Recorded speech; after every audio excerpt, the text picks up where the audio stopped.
A continuación, Noticiero Telesucesos. Clasificación A. Apto para todo público. Un noticiero pensado para usted porque se lo merece. Nos acercamos a la realidad desde diferentes perspectivas. Noticiero Telesucesos. Primera parte del Noticiero Telesucesos con las noticias más importantes del día.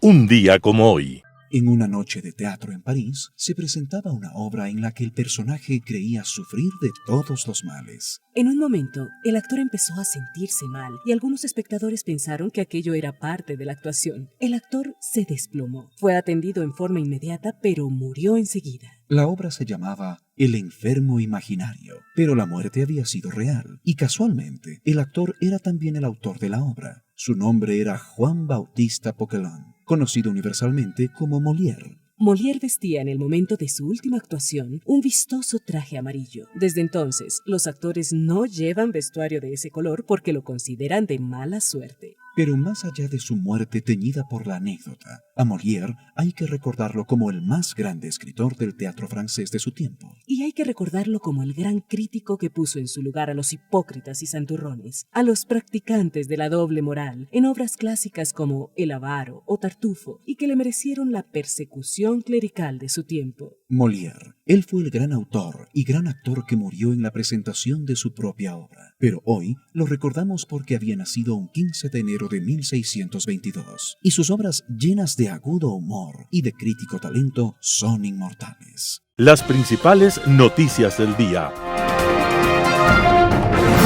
Titulares. El gobierno plantea subida del IVA al 15% en ley orgánica para enfrentar el conflicto armado interno. Estados Unidos enviará a 3 altos funcionarios para colaborar en la lucha antiterrorista. Nilsen Arias declaró que recibió sobornos de comercializadoras de crudo por sus gestiones en Petroecuador. En el segmento de opinión, nuevas preguntas para la consulta popular. Los editoriales serán de Ramiro Ruiz, La fuga de Fito y Colón. Roberto Aguilar, declarar la guerra y no asomar. Noticias del día. Gobierno plantea subida del IVA al 15% en ley orgánica para enfrentar el conflicto armado interno. Bajo el nombre de Proyecto de Ley Orgánica para enfrentar el conflicto armado interno, la crisis social y económica, el gobierno de Daniel Noboa plantea la subida del IVA del 12 al 15%. Esos 3 puntos adicionales le significarán al Estado un incremento en la recaudación de $1.306 millones anuales, de acuerdo con las proyecciones del Servicio de Rentas Internas que realizó el informe de impacto recaudatorio que se adjunta al proyecto enviado a la Asamblea.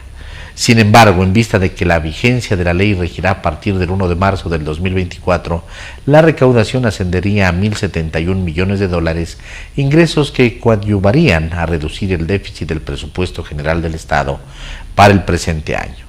Así consta en el oficio del Ministerio de Economía y Finanzas, que es parte de la documentación entregada al Legislativo. Noboa, en una entrevista en la tarde del jueves 11 de enero, comentó que se debían tomar medidas económicas duras y debemos estar alineados porque una guerra cuesta y cuesta dinero. Entonces debemos tomar acciones y medidas importantes en conjunto con el Legislativo para poder sacar adelante también el financiamiento para esta lucha contra el terrorismo. Y en la noche envió su tercer proyecto de ley urgente. Los 2 anteriores fueron ya aprobados por la Asamblea: la Ley de Eficiencia Económica y Generación de Empleo, que entró en vigencia el 20 de diciembre del 2023, y la Ley de Competitividad Energética, que se publicó el 11 de enero del 2024 en el registro oficial. Estados Unidos enviará a 3 altos funcionarios para colaborar en la lucha antiterrorista. Matthew Miller, portavoz del Departamento de Estado de los Estados Unidos, indicó que su país está muy preocupado de la situación de inseguridad en el Ecuador, en especial los últimos actos de violencia y el secuestro de más de 100 guías penitenciarios. En esa línea, altos funcionarios de los Estados Unidos visitarán el Ecuador en las próximas semanas para explorar con sus contrapartes ecuatorianas formas de colaborar más eficazmente para hacer frente a la amenaza que representan las organizaciones delictivas transnacionales. En un comunicado señala que los funcionarios son el subsecretario de la Oficina Internacional de Asuntos Antinarcóticos y Aplicación de la Ley, Todd Robinson, el subsecretario adjunto de la Oficina de Asuntos del Hemisferio Occidental, Kevin Sullivan, y la comandante del Comando Sur de los Estados Unidos, general Laura Richardson. Además, funcionarios de agencias de control llegarán para asistir al Ecuador en investigaciones penales. Asimismo, el funcionario de Estados Unidos aseguró que incrementará el intercambio de inteligencia, la cooperación para combatir las actividades cibernéticas maliciosas y la asistencia en la aplicación de reformas penitenciarias. Finalmente, empleará otros instrumentos disponibles para exigir responsabilidad a las personas y organizaciones que se dediquen a actividades delictivas y socaven el Estado de Derecho. Una de las herramientas que tiene este país es la lista de personas expuestas y empresas relacionadas que son sancionadas por colaborar con el narcotráfico y el terrorismo.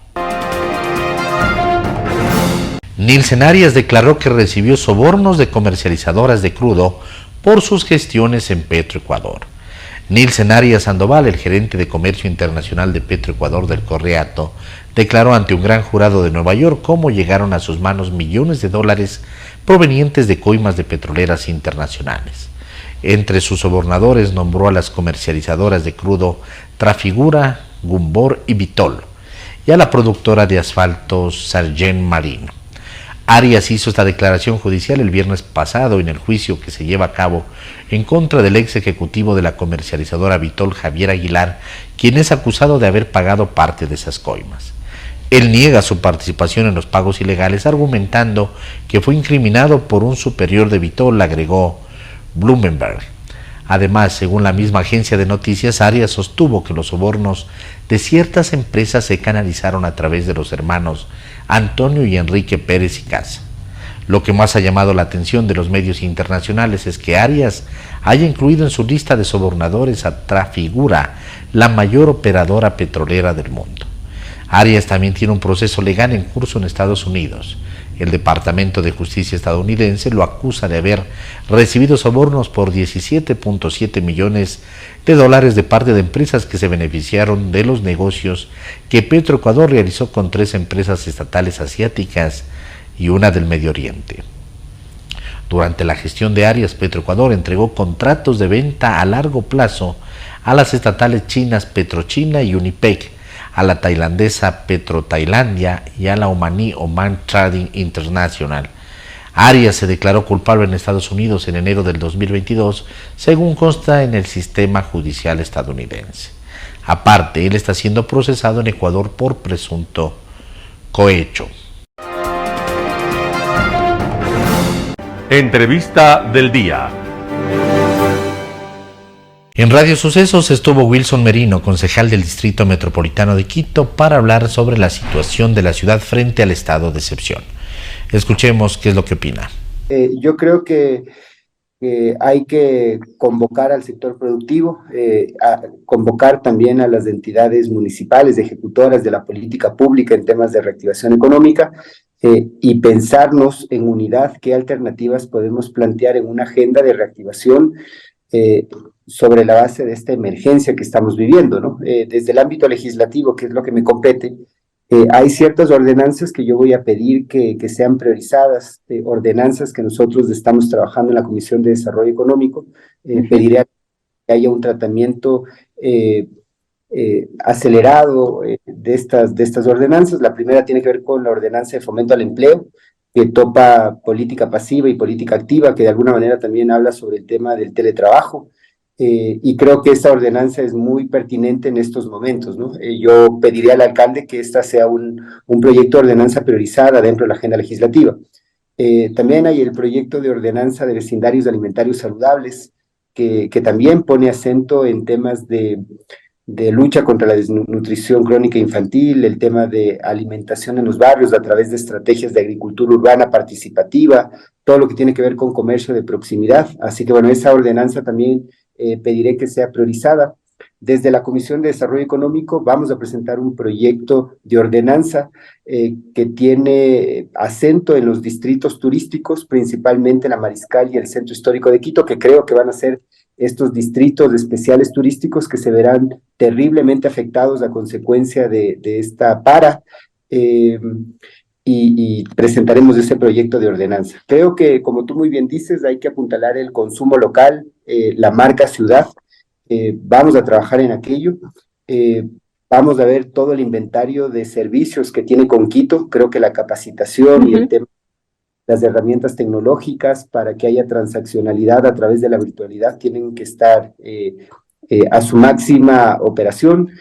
Trabajaremos también con Quito Turismo, miraremos la posibilidad de impulsar campañas como escapadas quiteñas, ¿no? Va a ser muy difícil que turistas internacionales vengan a la ciudad y al país con toda esta crisis, ¿no? Entonces me parece que también hay la necesidad de quiteños y quiteñas recorramos nuestro territorio, las 33 parroquias rurales, ¿no? Que visitemos el metro de Quito, que vayamos al centro histórico de Quito, o sea, es de quiteños para quiteños. Creo que la única forma en la que vamos a poder superar esta crisis es de aquello, ¿no? Así que bueno, la próxima semana convocaré a esa mesa ampliada del sector público y privado, también algunos actores de la academia, para pensarnos en unidad en una agenda de reactivación económica a consecuencia de lo que estamos viviendo el día de hoy.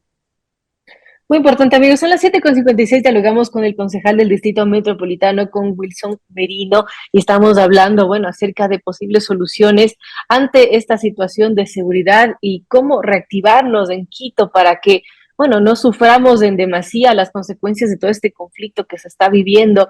Ahora, Wilson, respecto a los temas de, por ejemplo, del temor de la ciudadanía, de esta especie de psicosis colectiva, de este terror que de hecho quieren infundir estas bandas de narcotraficantes para que no salgamos de las casas. ¿Qué hacer con eso? ¿Cómo tratarnos esta especie de psicosis colectiva que nos ha obligado a encerrarnos, ¿no? Sí, lo que tú dices es muy importante, Verónica. Más del 70% de los quiteños no salen al espacio público, y este dato que nos lo dio Quito Cómo Vamos sucedía antes de esta crisis, ¿no? Entonces ahora será peor.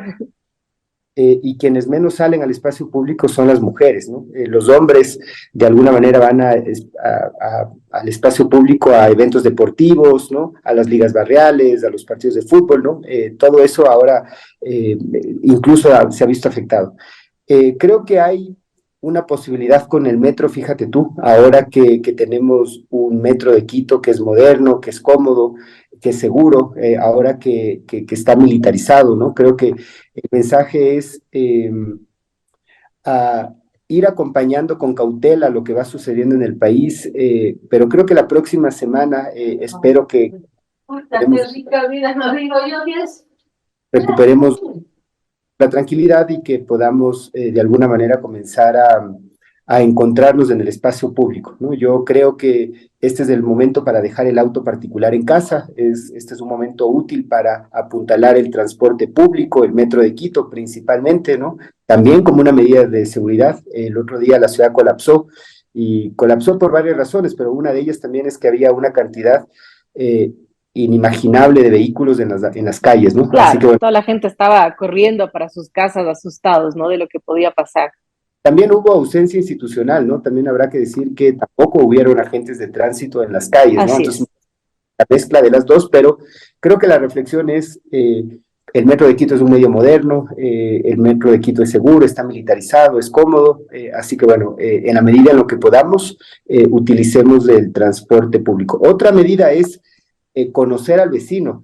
Creo que este es un momento ideal para salir y conocer al vecino y comenzar a hacer actividades desde los barrios, ¿no? Creo que ahí hay una gran oportunidad, pensar la reactivación, pensar el recomponer el tejido social desde los barrios.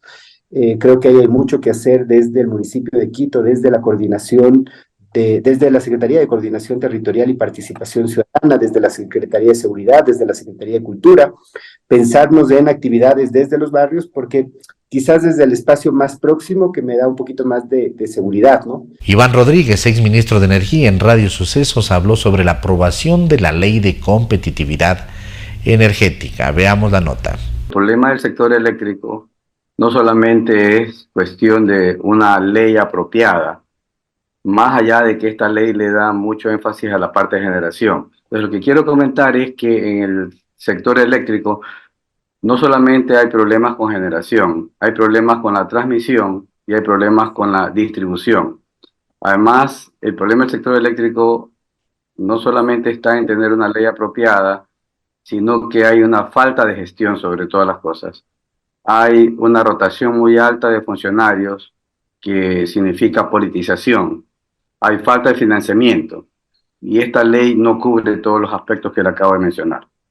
Además que tiene una clara dirección hacia la generación de energías alternativas no convencionales, hacia la participación del sector privado. Lo primero debería ser organizar lo que se tiene casa adentro, lo que tiene el Estado, corregir las falencias y modificar las carencias para tener por lo menos una mejor y más eficiente, no solo generación, sino transmisión y distribución de energía eléctrica del Estado.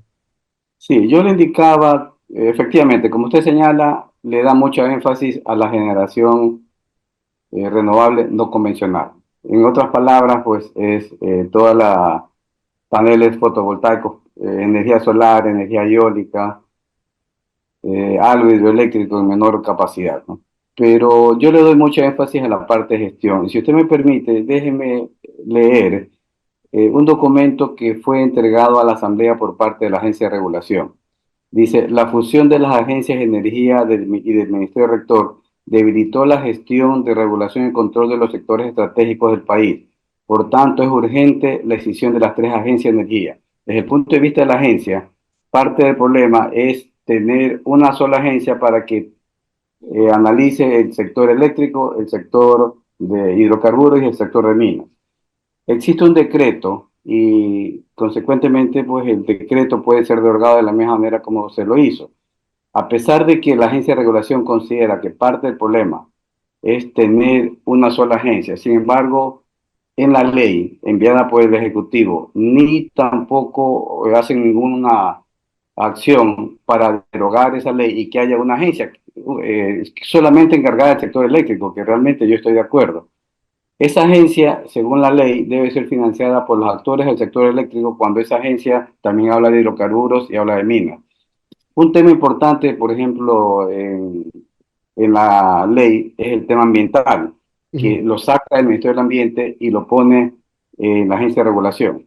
Déjeme leer otra cosa. El Estado ecuatoriano ha entregado títulos habilitantes por 1.978 megavatios.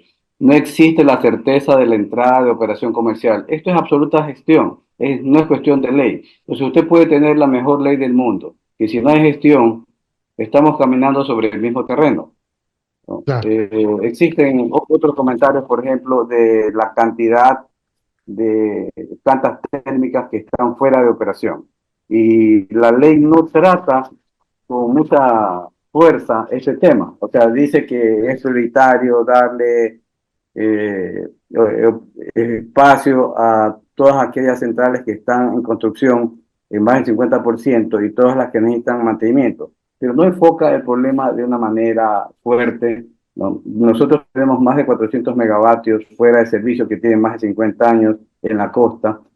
El sistema, además de la hidroelectricidad, necesita generación térmica por razones técnicas. Todo el mundo lo conoce, pero esta ley no enfoca ese problema. Por ejemplo, en distribución hay un problema muy fuerte. Aquí en Guayaquil, los transformadores están trabajando a plena capacidad. Si usted tiene un proyecto inmobiliario o una urbanización y quiere desarrollarla, lo primero que necesita es pedirle a la empresa eléctrica, a la empresa distribuidora, la factibilidad del servicio. Si no, no lo puede desarrollar. El problema de distribución es muy fuerte, ¿no? A tal punto que las empresas inmobiliarias, para desarrollar un proyecto, lo primero que deben es buscar que el transformador o la subestación tengan la capacidad suficiente, ¿no? Sin embargo, la ley no trata nada del tema de distribución. Transmisión. Tenemos un préstamo CAF de $200 millones que solamente abastece al 20% del sector agricultor. Ese es el sector que está trabajando con diésel.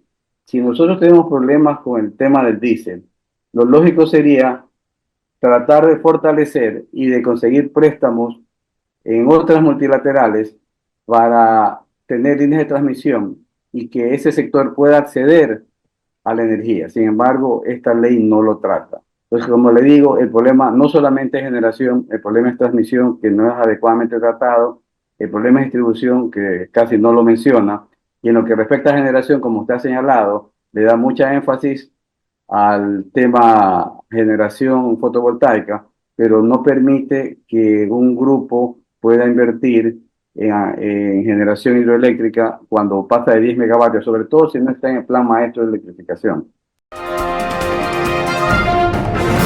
En Impacto Informativo, Jean-Paul Pinto, analista en temas de seguridad, habló sobre el estado de guerra interno. Escuchemos lo que opina.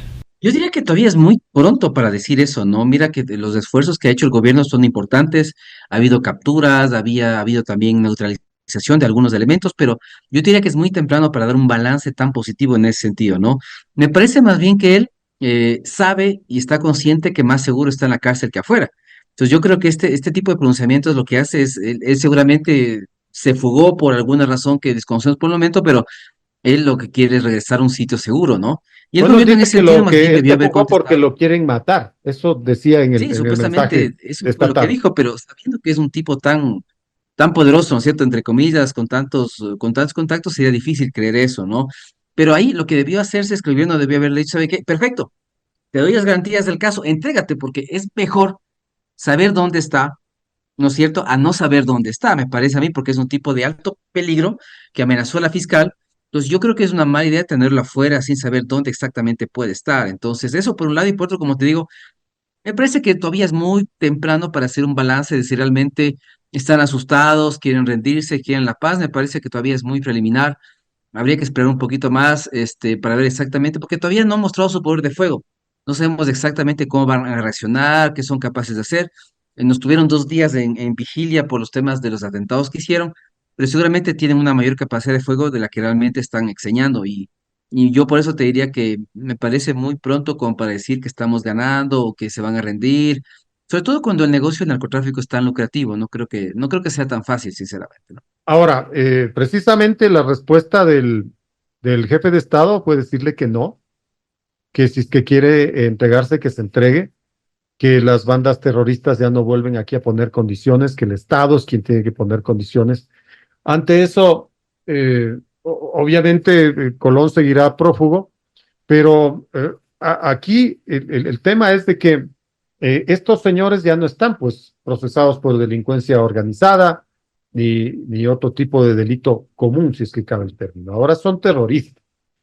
Pero el momento en que se los declara terroristas, que se declara o se reconoce un estado de conflicto interno, ellos, Colón, Fito, etcétera, pueden acceder a la protección que les da las normas internacionales, la Convención de Ginebra. Es decir, pueden acogerse al respeto a los derechos humanos. Sí, totalmente. Yo creo que esa es una de las ventajas que pueden llegar a tener. Pero en todo caso, siempre el uso del concepto de terrorismo es un concepto que hay que tener cuidado, ¿no? Estos grupos no son terroristas, ¿no? Porque el terrorismo está basado en los temas ideológicos, políticos, religiosos. Lo que sí está bien tipificado es que realizan actos terroristas, actos de terror, como los que vimos y hemos visto en estos días en universidades, hospitales, en La toma puentes, de con los TC vehículos, Televisión. etcétera, ¿no? O lo que hicieron en TC Televisión, que realmente fue realmente, creo que si no hubiera sido filmado no lograríamos creer. Hubo mucha suerte ahí. La gente que estuvo ahí realmente tuvo mucha suerte porque pudo haber sido un baño de sangre con todas las granadas y explosivos que había, ¿no? Entonces, pero lo que me preocupa a mí es que esta gente va a terminar en la cárcel y por el momento no hemos resuelto el tema de las cárceles. Ellos siguen teniendo el control de las cárceles. Todavía hay cientos, ¿no es cierto?, de guías todavía que están detenidos, de personal administrativo detenidos en varias cárceles del país. Pues yo te diría que el que regresen a la cárcel no es garantía de nada, porque hasta que no tomemos control de las cárceles, ellos seguirán operando desde ahí y podrán hacer lo que quieran desde ahí. Entonces, si bien resolvemos un problema, sin embargo, nos falta resolver el más importante, que es el tema de los centros de rehabilitación social, los temas de reinserción, rehabilitación y sobre todo el control de las cárceles que por el momento seguimos sin tener. Hasta eso que no se resuelve, no hemos logrado, digamos, cerrar todo el círculo, ¿no? Porque seguirán presos, pero seguirán operando desde los centros de detención. Y las cárceles nuevas también va a ser lo mismo. O sea, podemos decir que van a aliviar los temas de hacinamiento, de tecnología, pero si ellos siguen teniendo el control, no servirá de mucho tener tampoco cárceles nuevas. ¿Cómo interpretar en este sentido la voz de quien está al mando, ¿no es cierto?, en estos operativos de seguridad, que es el presidente de la República? Él dice ahora que tiene el apoyo de 38 países y que va a aceptar sus ofertas. Por ejemplo, él ha dicho que va a aceptar las tropas que le ofrece Argentina. Él va a aceptar las ofertas de otros países que le proponen armamento. Ayer decía que él va a aceptar el paquete que le va a plantear los Estados Unidos, que todavía no se conoce. Incluso él va a aceptar ingreso de recursos. ¿Cómo se puede interpretar esto? Mira que eso de ahí, no tenemos opción. Yo hoy de mañana estaba hablando también con medios chilenos y les decía que realmente toda oferta internacional tiene que ser recibida. Estamos en una situación tan precaria en el tema económico y tan compleja en el tema de violencia y de criminalidad, que toda ayuda debe ser aceptada, sea la que sea, ¿no? En el caso de tropas extranjeras es más complicado porque recordemos que en la Constitución, primero, no se permiten bases extranjeras y segundo, tampoco se permite el uso de instalaciones por parte de bases extranjeras. Es decir, una base, un elemento extranjero que venga a Ecuador no puede quedarse.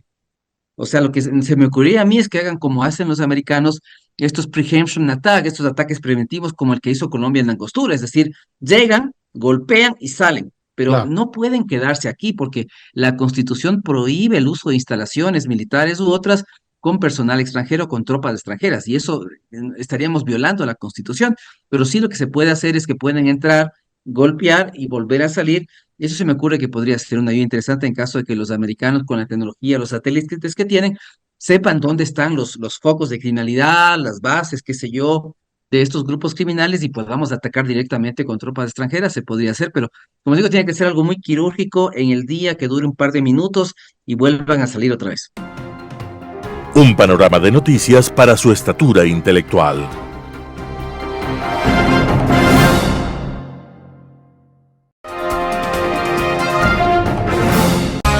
Poder Ciudadano, con el doctor Patricio Quijón. La consulta popular del presidente Noboa suma 9 preguntas nuevas.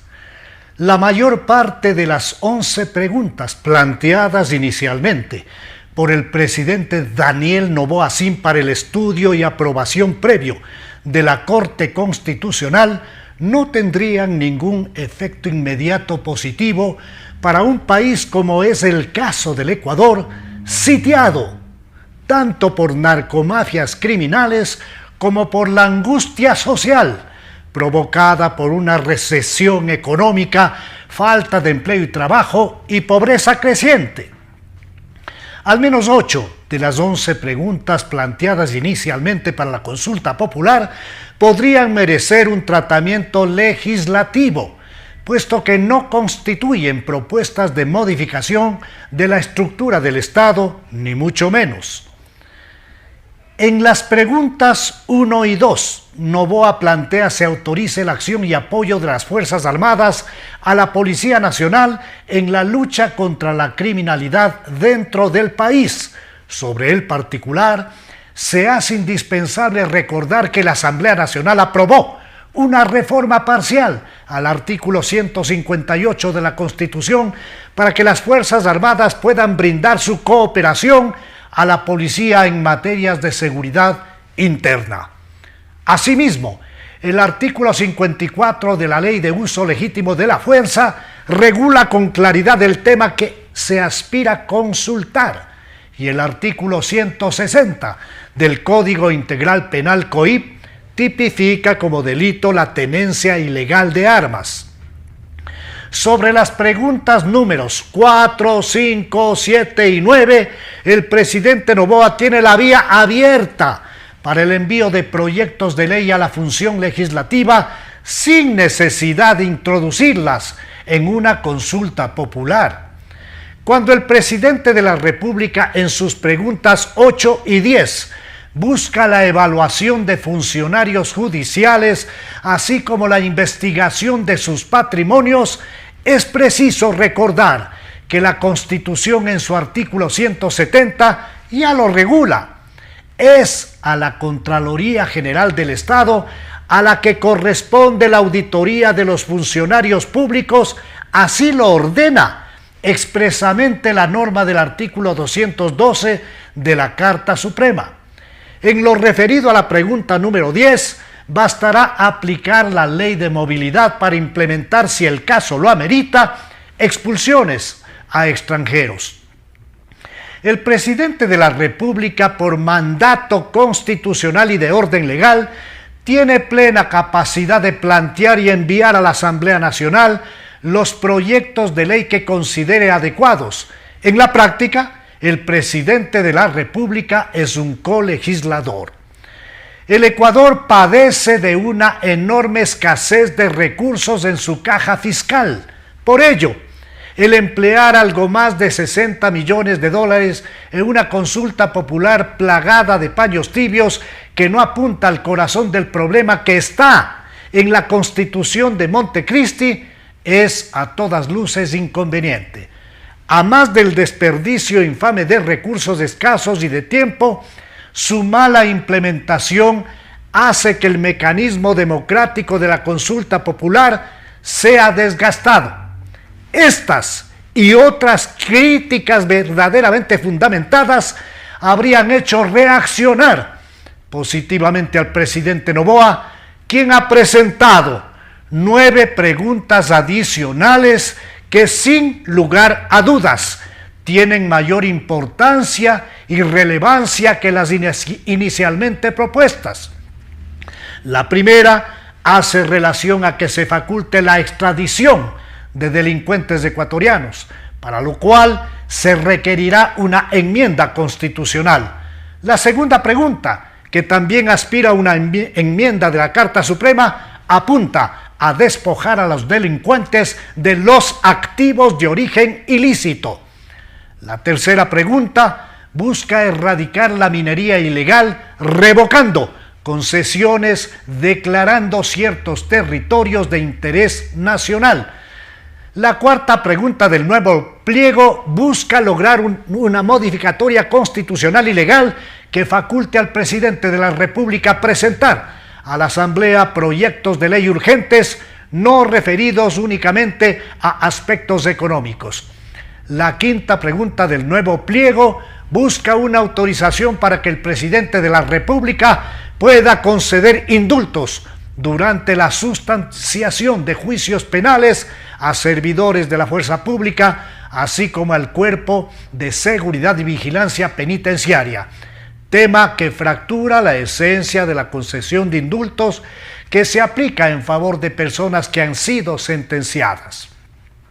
La sexta pregunta del nuevo pliego busca establecer en el Ecuador judicaturas especializadas en materia constitucional para tratar estos temas en primera y segunda instancia. La pregunta número 7 procura promoción de inversiones reconociendo el arbitraje internacional como método de solución de controversias. La consulta número 8 busca que los policías y militares sean juzgados por jueces especializados. Y la pregunta número 9 del nuevo pliego procura una reforma constitucional para regular los contratos de trabajo a plazo fijo y por horas. Sin lugar a dudas, ecuatorianos, las 9 preguntas presentadas por el Ejecutivo son mucho más trascendentes que las 11 iniciales y permitirán a la Corte Constitucional un análisis preferente, oportuno, serio y objetivo sobre su pertinencia constitucional y sobre todo su necesidad social, en un momento tan delicado de la historia nacional, donde únicamente una férrea unidad del país, junto con un liderazgo eficaz, podrán sacar al Ecuador adelante. Editorial. La fuga de Fito y Colón, artículo de Ramiro Ruiz. Fito se fugó de la cárcel. No lo hizo antes porque esperó el estado de excepción. Para esta acción profesional movilizó a las principales cárceles del país.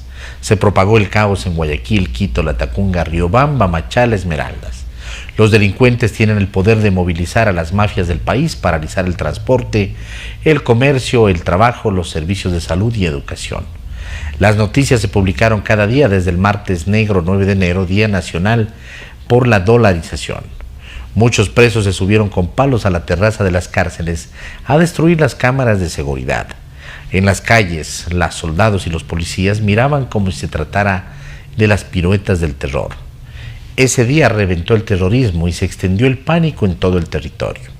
Mientras tanto, también se fugó Colompico y 36 delincuentes. Entonces el presidente Noboa decretó el estado de guerra, una decisión extraordinaria que respaldaron hasta los asambleístas. Más de 3.000 militares buscaron al famoso Fito. Comenzaron la búsqueda debajo del colchón, calles, alcantarillas, quebradas, ríos, montes y valles. No lo encontraron. El presidente decretó el estado de excepción. Se prohibía el tránsito en ciudades y carreteras a partir de las 11 de la noche. Fito podía salir del país a partir de las 11:30. ¿Quién es Adolfo Macías, más conocido como Fito? Es uno de los capos más visibles del país. Jefe de los Choneros, una de las primeras pandillas ecuatorianas en formar vínculos con los carteles de droga mexicanos. El domingo 8 de enero del 2024, en una redada en busca de objetos prohibidos, los policías no le encontraron en su celda de una prisión de Guayaquil.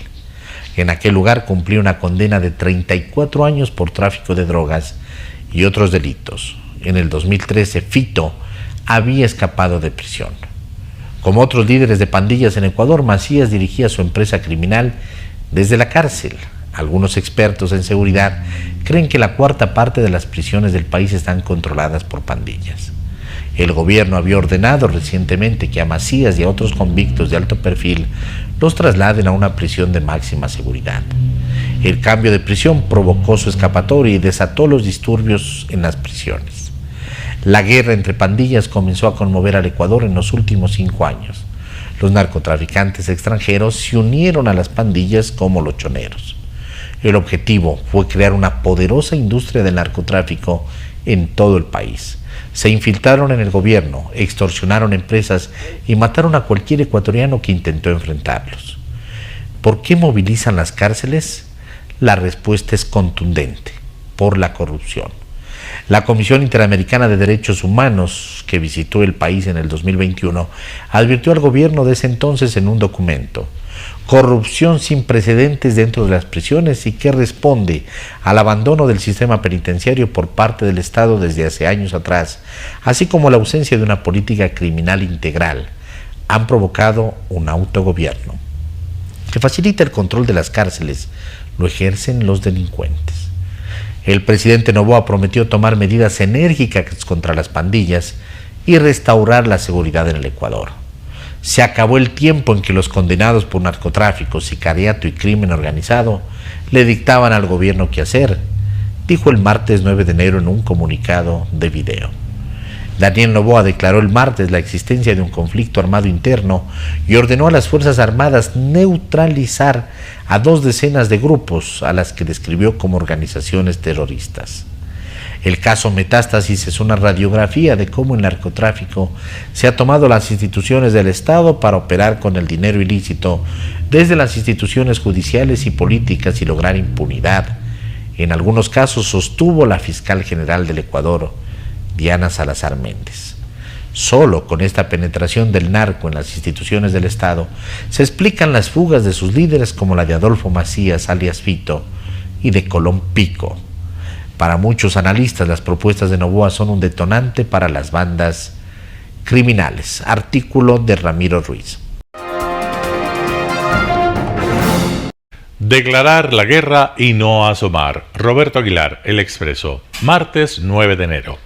Al término de la jornada de explosiones, incursiones armadas, secuestros, balaceras y asesinatos, sacudidos aún por el impacto del espectáculo de horror en vivo y en directo que acababa de ofrecer la pantalla de TC Televisión, habiendo atravesado el caos urbano de trancones y sobresaltos producido por centenares de miles de habitantes aterrorizados que abandonaban el lugar en que estuvieran y corrían en busca de refugio, la noticia de que el Ecuador acababa de declararse en situación de conflicto armado no internacional no se esperaba en casa.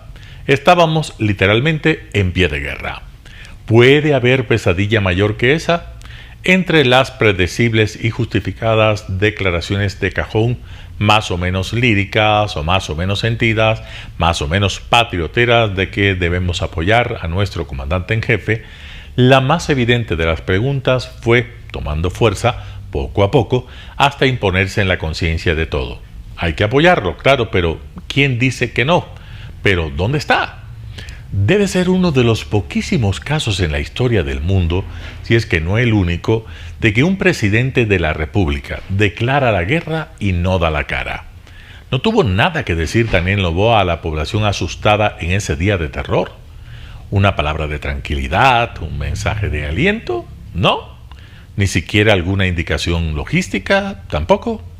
Cosas como el abastecimiento está garantizado, no es necesario que abarrote los supermercados, o bien mantenga a los niños dentro de casa, o quizá asista a su trabajo con normalidad, o mañana no hay clases. Nada, en serio, nada.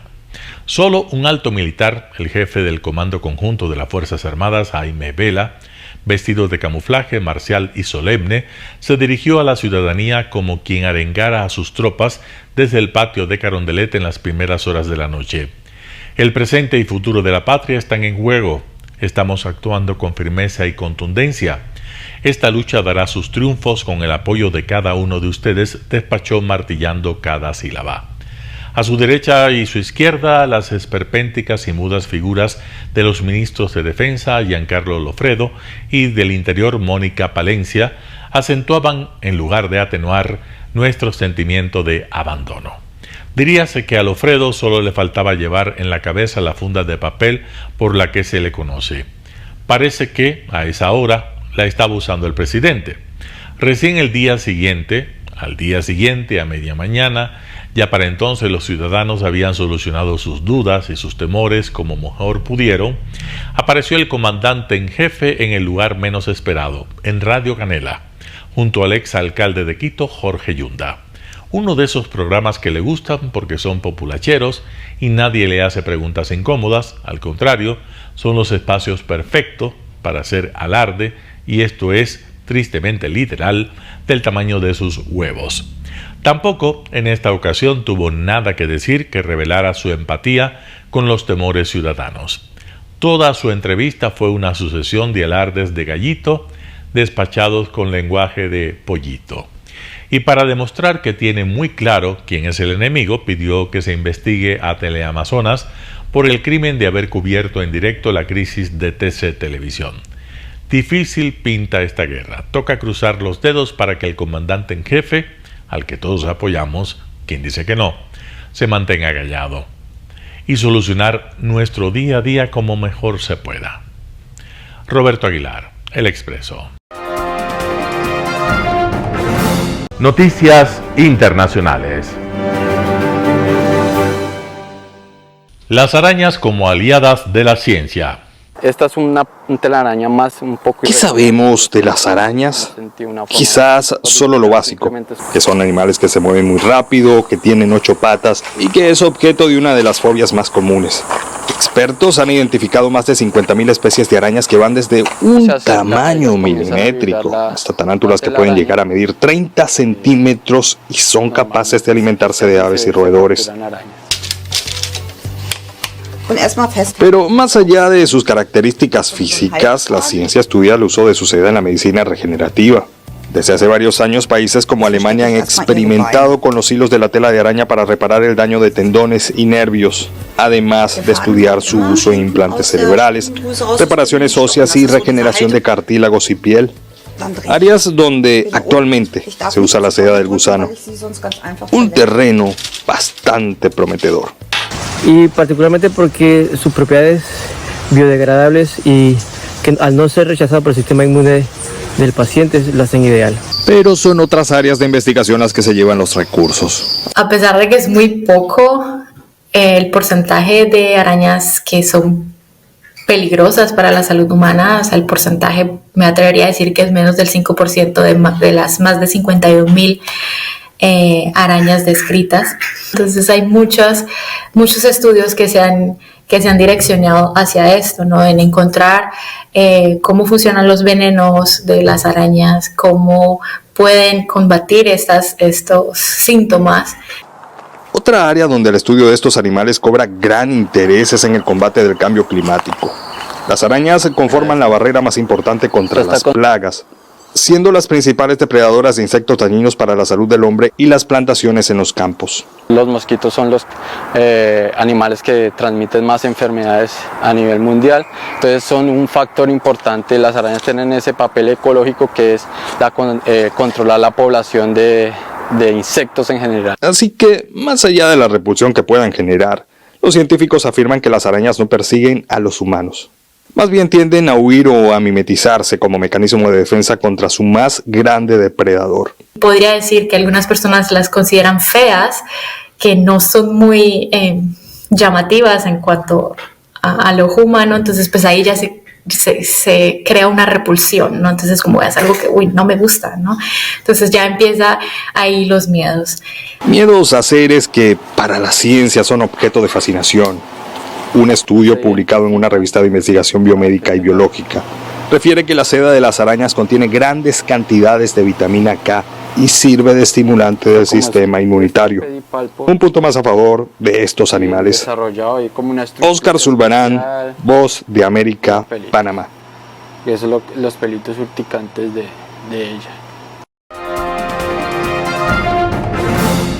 En la guerra de Gaza, 10.000 niños muertos en casi 100 días desde el inicio de la ofensiva israelí. Qatar está manteniendo conversaciones de alto nivel con Hamas para facilitar la entrega de suministros médicos a la Franja de Gaza, tanto para los gazatíes como para los rebeldes israelíes que aún se encuentran allí retenidos. Los médicos dicen que la situación está fuera de control. لا يمكن السيطرة عليه.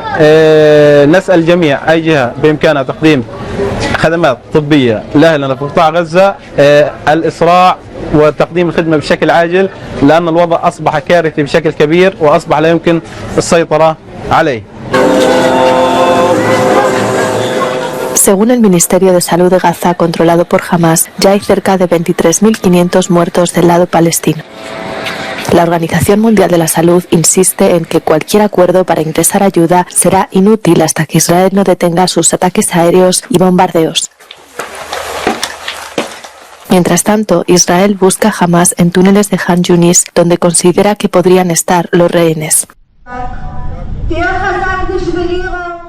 Los familiares de los rehenes se reunieron el jueves en Irim, en la frontera con Gaza, y utilizando altavoces apelaron a Hamas y a los habitantes de Gaza para su liberación.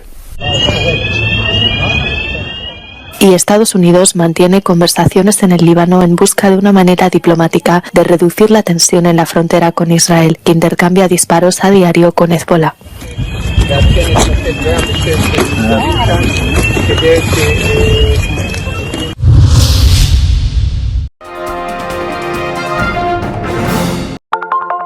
Telesucesos, Canal 29 UHF de la ciudad de Quito.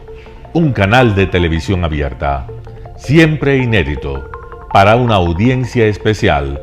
Somos cultura, educación, salud, opinión calificada, normas de vida. Y todas las tardes, de lunes a viernes, desde nuestros estudios en Arena Telesucesos, escenario propio destinado a promover el deporte. En tiempo real, usted y su familia, en su televisor, desde la comodidad de su hogar, disfrutarán de los partidos, eventos, campeonatos que realizamos diariamente de ecuavóley, básquet, box, lucha libre, cachascán, gimnasia, artes marciales, tenis de mesa, fútbol sala, transmisiones en vivo de los principales partidos de fútbol barrial y colegial. En fin, somos un canal inédito. Inéditos en el deporte, transmisiones de acción y conocimiento en el deporte, espacio diario conducido por el arquitecto David López todas las tardes, de lunes a viernes, de 4 a 5 de la tarde. Siempre inéditos y distintos, siempre jóvenes, personajes jóvenes de generaciones nuevas.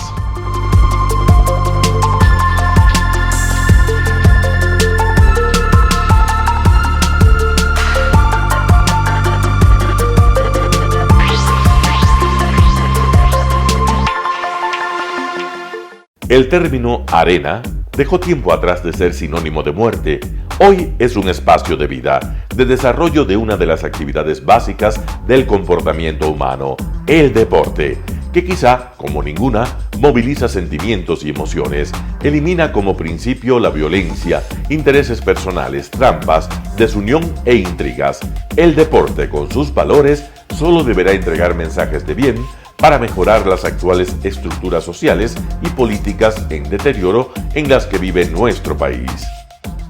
Hoy entregamos a nuestra audiencia de la ciudad de Quito deportes y en especial a la parroquia de Calderón, uno de los sectores populares de mayor desarrollo de la ciudad, con una población estimada en 1 millón de habitantes que están en contacto diario con el canal 29 UHF, presente con sus instalaciones deportivas en Llano Grande, su centro de gravedad. Telesucesos, desde nuestro estudio principal y en el de Arena Telesucesos, es el único medio de televisión que transmite de lunes a viernes 4 horas diarias de diversos eventos y novedades deportivas: el ecuavóley, básquet, tenis de mesa, halterofilia, taekwondo, esgrima, box, cachascán, gimnasia olímpica. Pueden ser observados en Canal 29 UHF y en todas las redes sociales en su televisión, sin ningún costo, desde la comodidad de su hogar, en nuestro canal y en las redes sociales. Arena Telesucesos es el escenario en donde el deporte tiene vida. Nuestros invitados y jugadores están en la cancha junto a usted y como nunca antes en la pantalla de su televisor, acercándole a un espectáculo inolvidable de luz, color y fiesta. Por fin usted encuentra el deporte que practica y que nunca es transmitido ni considerado por otros medios de comunicación con la importancia que nosotros le damos. El ecuavóley es el gran protagonista en una cancha con todos los estándares y comodidad para su práctica. Es el único deporte ecuatoriano con partida de nacimiento ecuatoriana. Somos inéditos, nos acercamos al deporte popular de nuestra gente que comparte nuestros esfuerzos.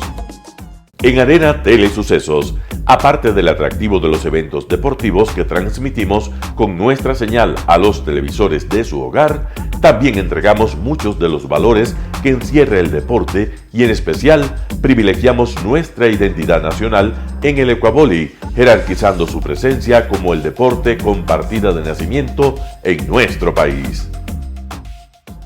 Si deseas asistir a los encuentros en vivo de ecuavóley, comunícate con nosotros a los números de teléfono 2021-224 o al 0989-973-725. Ven con tu familia y amigos a vivir la emoción del ecuavóley.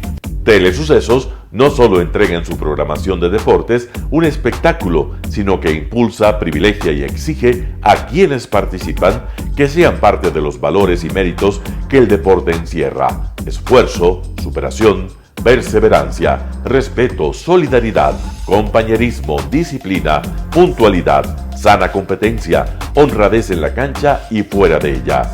La práctica deportiva siempre generará beneficios positivos para su cuerpo y entregará salud estable, pero refuerza además la identidad personal y premia siempre el éxito conseguido. Estamos entregando a nuestra ciudad con Arena Telesucesos un esfuerzo más de un medio que es fiel a su identidad y que a través de sus contenidos de salud, cultura, opinión calificada y ahora deportes, pretende difundir lo que, aparte del entretenimiento, requiere nuestra gente. Lo hasta ahora realizado está hecho con mucho esfuerzo, pasión y el entusiasmo de nuestra parte, de nuestros empleados, trabajadores y pequeños empresarios que creen en nuestras motivaciones.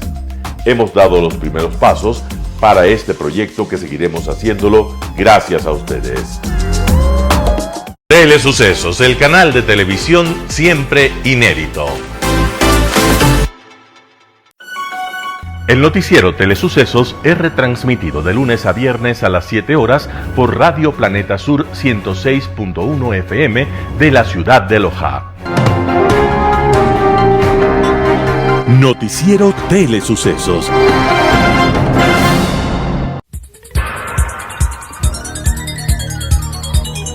Las opiniones vertidas en este espacio por la producción y dirección del programa son de exclusiva responsabilidad de sus autores y de quienes intervienen en ellos.